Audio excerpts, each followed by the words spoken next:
Hi, I'm Peter J. Ray. Welcome to Adventures in History. Today's topic is Dearest Mother, Love Ruthie. Ruth Smallshaw Ray's Letters, 1943, Part 2. These were letters written by my mother to her mother. My mother was in Saskatoon, Saskatchewan, Canada, teaching elementary school with deaf at the Saskatchewan School for the Deaf. Tuesday, November 23, 1943. Dear Mom, I've just got back from art, and I felt that I must write to you. Tomorrow I'll finish this in a rational way, I suppose, but tonight I feel like pouring out my soul. It'll probably sound oh so vague, but you've heard me talk this way before. But I've never felt it so strongly. I'm wasting something. I feel a need for power of expression, and it's through my hands. Marion understands a little, but I do wish you were here so that I could explain it. I know it must be settled inside me, though. This will sound not very related, but it is definitely. My fatalistic viewpoint is ruining me. I'm getting so lazy. Not that, but letting things go without any effort. I have been lucky and opportunities abound, but I know that time will end. If it weren't that I was signed up for classes and had to do things, I wouldn't be getting anywhere. You know my character, Mother. I have such big ideas in my head and very seldom carry them out, or usually impatience makes me give up. My life class in art is not enough for me for expression, and the history of art makes me feel so very helpless, and I usually pass it, the feeling, up, and think how much more I'm doing than so many others. But to compare yourself by others is so wrong, and this feeling has been getting so much worse that I can't bury it like I usually can. I don't know what it is, but there is something I should be doing. But I seem to be busy every moment. I'm so helpless even to express it, so good night, and I love you. Hi, Mom. The temptation to throw this away is very great, but I wrote that Tuesday night. This is now Friday, and I feel much more optimistic. It was very queer, though, how I felt that night. I was perfectly well physically, but some subconscious feelings, I guess, finally got the better of me. When I went to bed, I suddenly got sort of hysterical. Marion tried to comfort me, but I cried myself to sleep. I felt much better since. It's the only time I've cried, so don't worry, and do not tell anybody. I now know I think what is wrong with me. Wednesday night. I should have been doing my English too, but thought I'd read just one article from the Reader's Digest. I looked down the titles and decided on Profit by My Experience, and this is the way it began. There are sins of omission and sins of commission. In between is a great middle sin, the sin of procrastination. It keeps the sinner in hell in the here. The sinner is chronically miserable because of the many put-off tasks hanging over him. Honest, did that ever hit me between the eyes. Here I was with my English 2 at a deadline, and I had to read just one article, and so it goes. It certainly seemed like fate that I read that of all. I really think that is my worst trouble. There are so many things I have to do. I've always been like that too. Remember my essays left until the last minute, and at normal all the things I had to do and leave them all to be done, quote, later? Is that ever one new leaf I'm going to turn over? I can see how my peace of mind would be so much better if my conscience was clear. Of course there are always things coming up, but I have so many from months ago. Now forget me. I was so sorry you were sick, and I'm hoping you're back at work now. Half the varsity kids seem to have the flu, and Beth has it too. It sure is swell that Bud has been such a peach, and I am proud of him. That's when it counts most, isn't it? I certainly hope he keeps well. I was so sorry for poor Miss Rogers. I think she's lived a good life and will be happier now, though. I only hope I can do as much as she has. I think Celia's and Norma's letters very interesting. Say hello to them for me when you write, and also thank Celia for my reading. Ask her about F. Ruth Smallshaw or Florence Smallshaw, etc., would you? So I'm ambitious, eh? Hope I accomplish some of my high aims. Not that I think they're too high, mind you. Glad that Pop likes my letters, but I haven't heard from him so often at that. I'm keeping the snap of you that I like best. Thanks, Mom. I'll let Bud have one in the summer hat, too. I think the winter hat better, don't you? And I love you. Would you phone Dr. Anderson and ask if her certificate would be okay? I'll get it at Christmas if it is. I got the message hello from Mrs. Newman through Johnson. I haven't seen the suit yet. The whole school is talking about how swell it is that Jeanie is buying a $5 war certificate a month. They say she'll sink the sub all by herself. Albert is getting $1 a month. I'm very busy going to college nights. Tonight at Varsity. Had Gordon's two sisters up to see me today. Got a Camrose Canadian from Pop, but no letter. Write soon, if not before. Bud, too, 'cause I love your letters. Love, Ruth. P.S. Hi, I forgot to tell you. Marion and I are moving December 22nd to a 2-room suite on the 3rd floor of a big house. Same place as Phyllis Davenport, a teacher whom I came on the bus with at Thanksgiving. Winnie G. took her place at Hirschner. We're paying more, further from school, 818 13th Street, but we'll be only 1 block from Beth and Marge, and the stores also, and we'll have a bedroom too. Bye, as 'tis 6 o'clock and supper's ready. Ruth. School for the Deaf, Saskatoon, Saskatchewan, Canada. December 14th, 1943. Dear Mother and Bud. Hello there. Gee, am I ever getting excited about coming home. I rarely get a few minutes to think about it, but when I do, boy. It's Tuesday noon and I still haven't my art essay done, and I must hand it in at class tonight. I guess I'll stay after 4 and work. I didn't get my English done until after 4 yesterday by staying.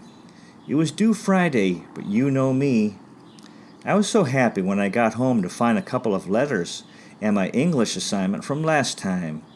I got very good for the first question, B for the second, with the comment thorough, and B for the third, and comment very interesting. Isn't that wonderful, as B's are considered excellent at varsity. Marion got fair for her first, C- for her second, and D+ for her third, so that shows the comparison. Beth got C's too. It's funny, too, when I wrote the stuff I kept fooling around and reading poetry on the side. Marion told me to give up my English as I wasn't spending enough time on it. Oh, I was happy, but then this assignment will probably be a big setback. Serve me right, I guess.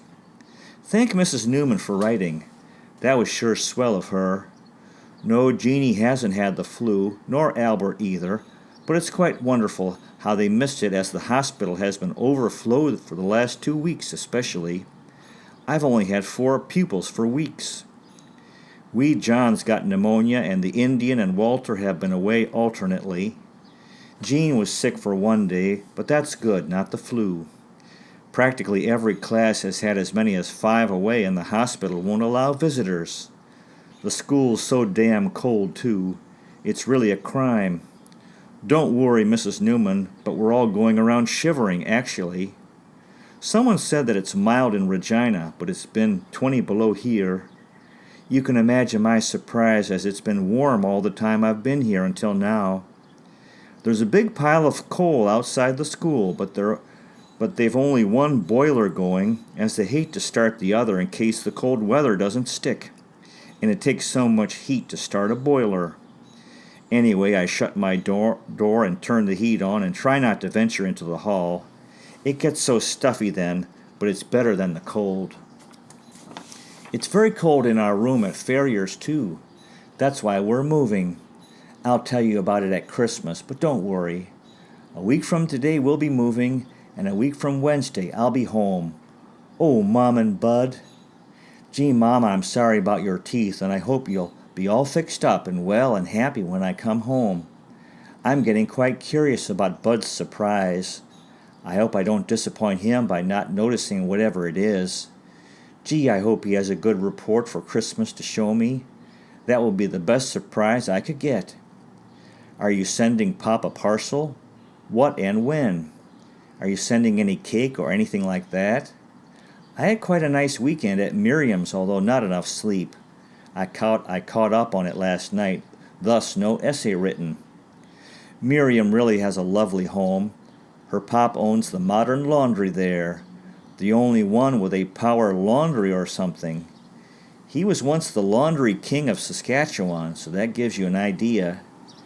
Miriam's older sister flew to California and back a few years ago, and her pop brought the first chinchilla rabbits into Canada from California and the Andes. 4 little rabbits cost $6,400. He's made money on them and still owns them in Ontario. He has 400 fox and 200 approximately mink on a farm near Saskatoon, so you see they're quite well off. Miriam has a Hudson seal coat, so you can imagine how I feel in my little green coat. Martyr me, eh? Marion says I shouldn't associate with people like that, but you do, Mrs. Jelly, etc., and you like it.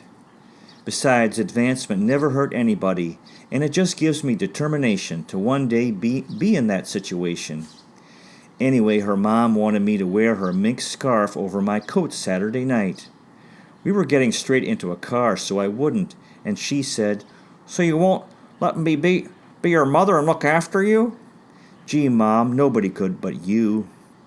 I had a very nice time and went to church Sunday morning and had lovely roast lamb for dinner. A couple of Air Force kids were there, and we went car riding around the varsity. It was very nice, but I'd much rather be home. We're practicing for the concert this period, and I should be in the auditorium, but ooh, it's cold and my room's so nice and warm. I'll probably be in the doghouse for skipping out. Friday is dress rehearsal.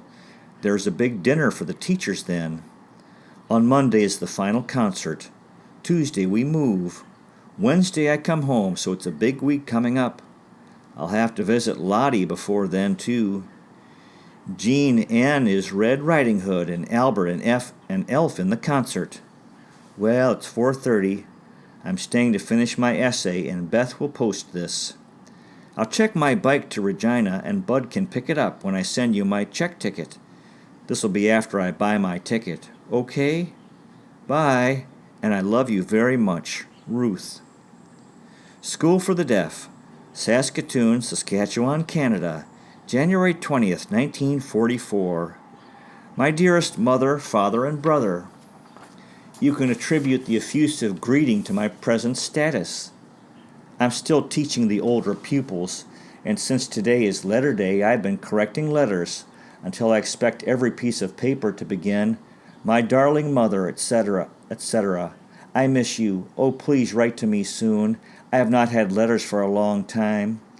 It's really pitiful the way some parents can't even find time to write. Of course, I'm very happy anyway. Today I got a letter saying I was put on the permanent staff. Congratulations, please. And I got a raise of $60. Okay, eh? I really think I'm so very lucky. Beth and Marge are also on now too, but they've been here longer. Marge a year and a half and Beth a year, and she taught a year and a half before. Imagine, though, $120 raise in September, $30 cost of living bonus raise in November, and now $60 more. Okay, eh? Now maybe I'll get paid up. Please advise me on the following matters. I have $27 odd back superannuation owing for the time I was temporary. Should I pay it or not? If I want to stay until I can get some back, if I quit, it's 3 years from the date I begin paying, or 35 years from said date until superannuation. Should I join the medical co-op? It's about $1.75 a month. Some say we'll soon have hospitalization all over Canada, but maybe until then I'd better have protection, eh? Of course, what's really got me worried is the teacher whose place I'm taking. They wouldn't take her into the hospital until Donner said he'd back her. Swell, eh? But now her 20 days are used up and no money coming in. Anyway, I have the forms made out and will sign when and if you say okay. I thought the pictures were swell. I showed them to everyone, and the big deaf girls asked me if you were my sister. Young, they spelled, and pretty, with ejaculations. Marion thinks Bud very handsome. I had orders to write that too, but so do I. I also think the only thing that spoils the pictures is the way I don't have my arm through Pop's when Mom has. Marion says my lack of affection and my independence are going to spoil a lot more things for me if I'm not careful. Sure told me, eh? Too true, maybe. Gee, Mom, that's the swellest picture of you, though, with Pop.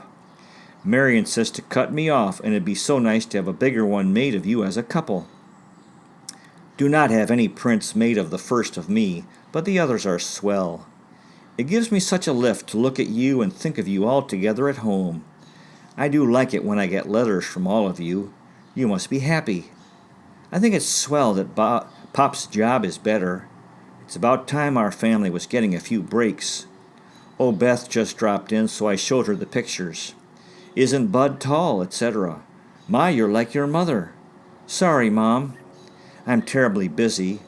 I just scraped through art, and Dr. Snellgrove said he was very disappointed and would expect better things of me next time. With a smile. Ooh.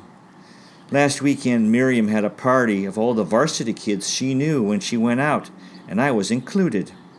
I felt different in the respect I was the only one without initials behind my name. 2 of the Air Force kids came up on a 48 and were also at the party. It was really swell. I stayed overnight, and Sunday about 1 o'clock we got up, and the 4 of us, 2 Air Force guys, Miriam and I, went to the Bessborough Hotel for dinner. Swell, eh? Consommé, finger bowls and stuff, and only $1.25 a plate with the cover charge. Altogether, I had a very nice weekend. Oh, I bought myself a new blue wool dress for $13. I'm going to a dance tomorrow night. It was swell to hear about Creel's party. I've not had time to write any letters, but to you and a couple of others. A dull period will probably soon set in about a month, so I'll write then, to Auntie, etc. It's been beautiful weather, even the ice is melting. I miss going out with my babies, though. I'm getting much harder since I've taught older ones. Sorry about Don going over. Hope he's okay. She means over to Europe for the Second World War, the Air War. I'll see about the skates. Bud, what size? I was invited to the University Women's Affair Monday night. It was very nice. Thanks for the newspapers, although I've been too busy to read much. Life is such a busy thing that the only time all week that I relax is at life class. Ironical. Pop sure hit the nail on the head about my liking types of art. I've not forgotten it, and I've discovered a lot of things about my ideas through that. We drew a lovely old man last week, and I really enjoyed it. Miriam has really done me a lot of good as a friend. She's introduced me to a much nicer side of life than I would ordinarily see, and she doesn't rush me about doing things like Marion does.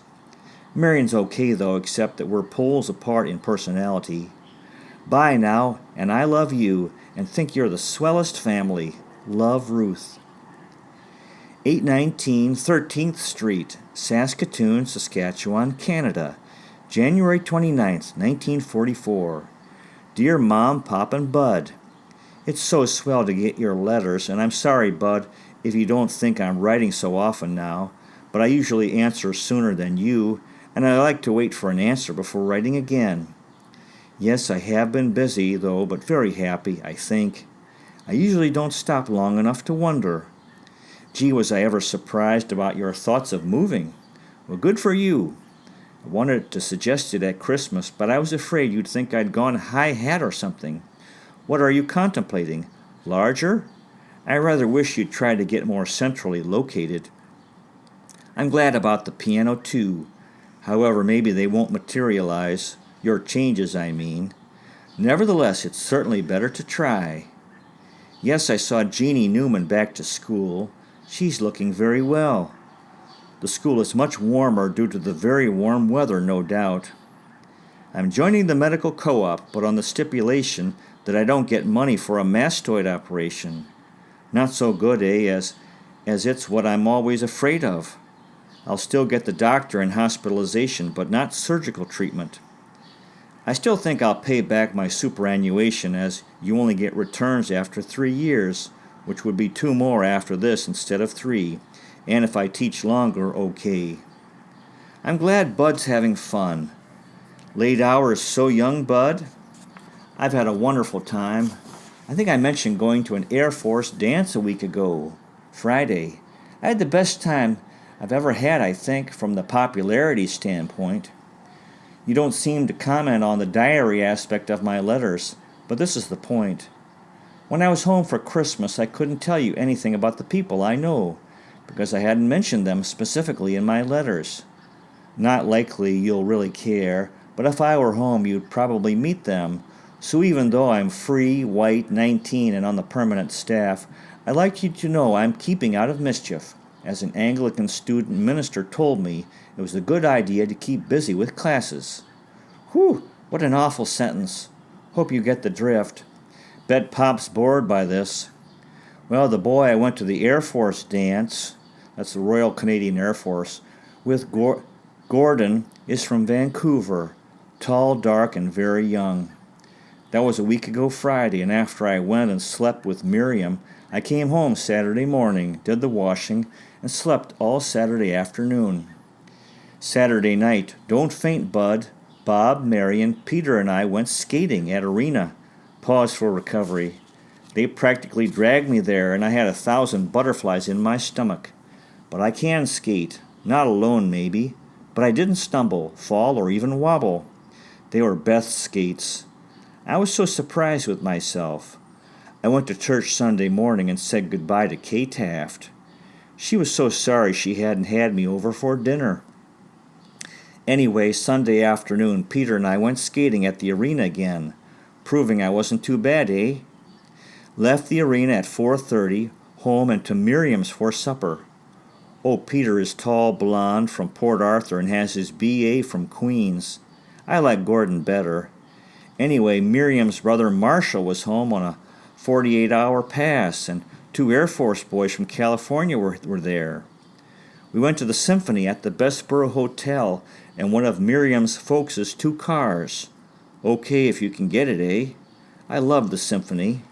Why don't you get in it, Pop, and come to Saskatoon for the concerts? Gee, I'd love it. Tuesday after art class, Miriam and I went out with Dennis and Ted, 2 Air Force boys. It's funny how different women phone up Miriam and say they have 2 lovely Air Force boys, and in plain English would we look them over. They're usually very nice. They were over at Miriam's last night, and so was I. We had a very nice evening, although we didn't leave until 3 o'clock a.m., and Miriam's father was very cross, so she's sad.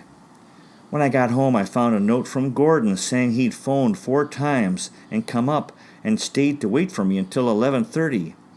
Apparently I'd said, when he mentioned a dance for Friday.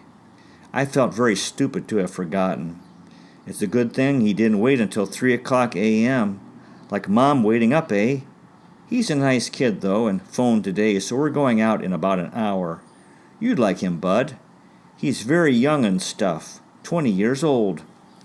I was supposed to go out with Miriam and 3 boys in on a 48 that I met when I first came back, but I explained how I'd forgotten about last night, so she excused me. Ted phoned me this afternoon and asked me to go skating this afternoon. I'm too tired, but maybe next week. He also asked me about going to the band concert tomorrow night. I'm going. He's tall, blonde, and graduated in engineering. He's okay, but he's blonde. His 21st birthday is Wednesday, so I'm invited to celebrate, but I definitely don't celebrate, so that's that. Am I hard? Just principles, I say. Yes, I got word from Bonnie. Quite a thrill, the coast, you know. I heard from Alice and wrote to Connie, okay. Oh, I got a letter from Carol. Quite a surprise. My, I must be lonely up at the blind school. That's what I say, Bud. Gee, that was tough about Bruce Lehman. He was the nicest boy in grade 12 the year I graduated. I saw him the night last summer when Winnie dragged me off to the show. I just posted a letter to Marv, who was very good friends with him. When I got your letter, I was sorry I'd posted it. Gee, Bud, but you're doing marvelous work with the house. Some girl's going to get a peach of a husband. I think you're really swell. Hi, it's Sunday afternoon now, and upon rereading Mom's letter, I see I have definite orders to get this to you Monday, so we'll try. About the lipstick, I got it, and rouge in the same shade, and the nail polish is the best I've found for our coloring. Not an orange, more brown tone. I use it. I think you could have got all this in the Met in Regina as they carry Hollywood makeup. It came to $1.25, so say thank you. I love to do it. I'll have to take some milk bottles back to get enough money to post this. I'm not kicking. Payday is Wednesday. I didn't get to church this morning as it was 11:05 before I awoke. I felt badly, although you can't put milk bottles in for collection. I had a very nice time last night. We saw James Cagney and Johnny Come Lately. We both like him, so enjoyed the show. Gordon's very nice, but is being transferred in about 3 weeks. Gee, this letter will disgust Pop, but I think, Mom, you'll understand. Bud, you ought to at least congratulate my skating. I'm getting white ones this payday. I'd like to go ice skating with you, but probably won't be home until swimming time. I promised Marshall I would keep his next 48 free, which happens to be Easter, but I planned on coming home. These rash promises will get me into more trouble. Like my mom, eh? I think you're a swell family. Bye. Love, F.R.S. 818 13th Street, Saskatoon, Saskatchewan, February 6, 1944. Dear Mother, Daddy, and Bud, hello. There are lots of swell things I want to say to you, and no doubt they should come first. But I do want to put the enthusiasm that I feel into it. So first, I'd like to get this off my chest. I've lost my class pen. I don't know whether you can appreciate how much it meant to me. I think you can. I'd cry if it would do any good. And it's not just a passing mood. I had missed it for a couple of weeks, and I'm quite certain it's gone. And this is the first time I've faced it.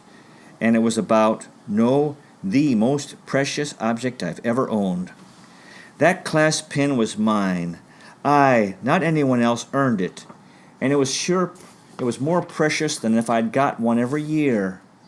More than just the marks I made, because I didn't put so much more effort forth than any other year, but it was a turning point in my life. Everything that's happened after receiving my class pin has been happy. It gave me the self-confidence that I could do things, and that if I failed in anything I undertook, it was not lack of ability, but laziness. This sounds very prosaic, but there's no one here to express it to, and I'm very sad about it. This definitely was not leading up to this, but it is a good idea. Will you earn one from me, Bud, as a present for my 21st birthday? You can, if you will. I've been having a very nice time. I did celebrate Ted's birthday with him, but in a nice way. We went to supper at the Elite, a big steak and onions, and then we went to the show, Stage Door Canteen. It was a very nice birthday. He said, I wonder how September 20th, 1945 will be. What did you do on your 21st birthday, Mom? Pop got his watch, I know. Miriam got her BA in the spring and was 21 in July and had a big party, a formal at the Bessborough Hotel. Speaking of formals, she wants me to go when she has a formal sometime and borrow one of hers. I'm silly, I guess, but I'd hate to do that, and I can't afford it so, but we'll see. Marshall, her brother, is coming down on a 48-hour pass in 2 weeks instead of Easter. Gordon gets a 48 next week. I didn't do an awful lot this weekend. Thursday we went bowling and to supper. Wednesday was supper and the show. Friday we were over to Miriam's and popped popcorn. I had a glass of wine, quite an accomplishment for me. I stayed overnight with Miriam and had coffee and donuts about noon. Did a bit of shopping, and last night there was a hockey game. I think by now I'd have worked out of the pervading gloom, but anyway, I think that you got a swell deal on the piano, and I bet the front room looks really swell with the new light. You'll have to tell me now about the house before I can pass judgment, but $4,250 sounds like an awful lot to me for one so far out. Maybe by now it's bought, but anyway, you're more in a position to judge than me.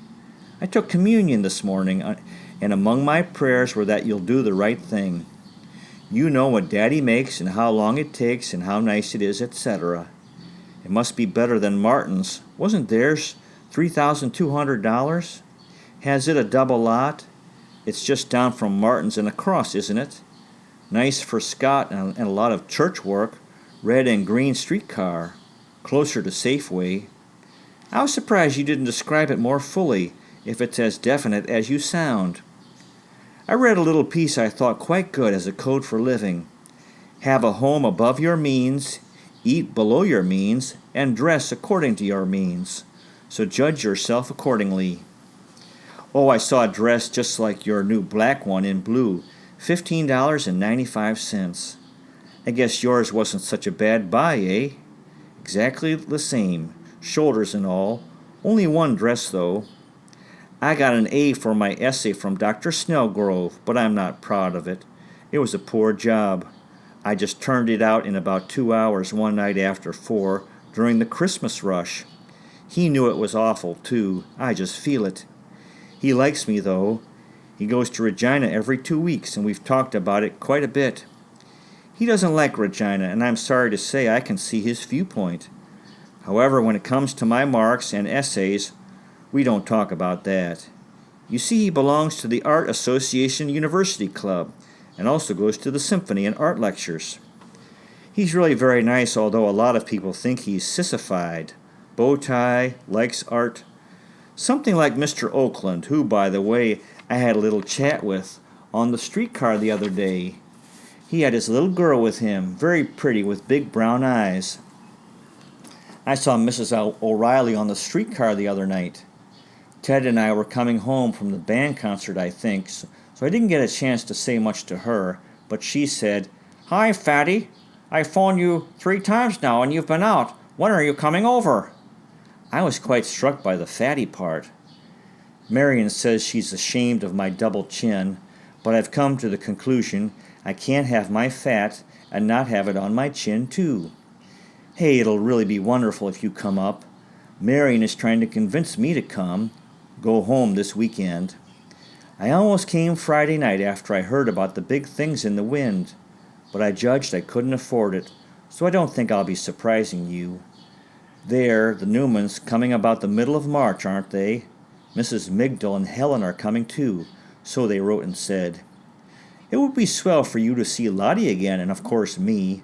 Remember? I'd like you to see the school too. I got the first statement of my earnings. I'm not saving anything but $10 for my bond, but I'd just like you to see where it's going. This is this month. Each month is unique. Salary, $92.50. Income tax, $12.20. Superannuation, $3.40. Victory bond, $10. Meal ticket for dinner, $4.20. Rent, $13. Medical co-op, $4.25. $2.50 to join and $1.75 a month. I owe Mr. Downer $10. Pay University Art, $15. Payment on coat, $7.50. Food, $10. Total $89.55. Balance $2.95. Were you asking me about my skates? Isn't it awful, though? That's just for living. I can't even take myself to a show if I wanted to. Where does this saving for my year at university come in? Maybe I'm seeing things crooked, but I can't see how I can cut down. Oh, sure, no coat, But that coat's done more for my morale now than an ermine would in 5 years from now. Medical co-op, at least I'll have peace of mind that every cold won't send me into debt. After 2 days' absence from work, you have to have a medical certificate, $5. Oh yes, next month I won't have Mr. Downer or varsity. But if a pair of skates turn up, I'll owe Mr. Downer again. And then next month I'll want to buy a train ticket. And I haven't a summer coat at all, so there I am. Then there's things like stamps, toothpaste, cold cream, powder, Kleenex, streetcar fare, church collection. I gave $1 to the India and China relief. I don't regret it, because no matter where it goes, I'm so lucky I haven't got one kick coming. What's money for if it isn't to have a nice coat and a train ticket home, and maybe my bonds will take me to varsity? Maybe I'd better earn the right to go there first. So I've worked myself back into the happiness circle. Wonderful, isn't it? Who wants to save and just exist? Why not live too? After all, I'm only 19 once, and it doesn't take half so much now to give me pleasure as it will when I'm 29. I can just see me frown with disdain in an opossum coat. Of course, you never can tell. I might be very poor then, but at least I'll be able to read my diary that my brother gave me for Christmas and remember how happy I was. Gee, I'm having fun. Now the problem is, should I buy some insurance? 20-year endowment or what kind? It's cheaper if you buy it while you're young, isn't it? The kids with insurance only have to pay $9 income tax, so it might pay for itself right now. How should I go about it? I still haven't decided about paying my back superannuation. That'll be another $3.40 a month for 9 months if I do. But I do get it back with interest when I quit teaching, if before 35 years. Mary and I certainly think the liberals are scared. Marion isn't quite so politically minded as I am, but I think her father is in there pitching. She's going to send the article to him. I do wish Bud and Pop would write more, 'cause I like your opinions. Good stuff, shows, etc. Mom and Pop. I'm still very sad about my class pin. I'll say it again. It was the most precious thing I owned. Bye now, and I wish you luck. BCNU. In March. Right but quick. Love, FRS. Well, that concludes today's presentation. Dearest Mother, Love Ruthie. Ruth Smallshaw Ray's Letters to Her Mother, 1943, Part 2. My mother, at that time, this was a wonderful time in her life. She was 19 years old. In high school, she'd been kind of depressed and shy and depressed. And here she was 19. She was working full-time at this school for the deaf, teaching children, really enjoying her work, and supporting herself, making a living. It's always nice. Making money makes you feel good. And she was a part-time student at the University of Saskatchewan, which she calls varsity. And she was becoming very popular. There was a Royal Canadian Air Force base in Saskatoon, so she started going on dates with these Air Force fellows who were training to go off to England to fly bombing missions over Nazi Germany in the Second World War. So anyway, she was really enjoying herself. And good luck to you with your efforts in family history. If this interests you, finding, preserving, and sharing old letters, diaries, and photographs, and interviewing elderly relatives while they're alive, you might consider checking out our website, Adventures in History with Peter J. Ray, at peterjray.com. Thank you so much for watching. I really appreciate it. God bless you. Take care, and I'll see you next time.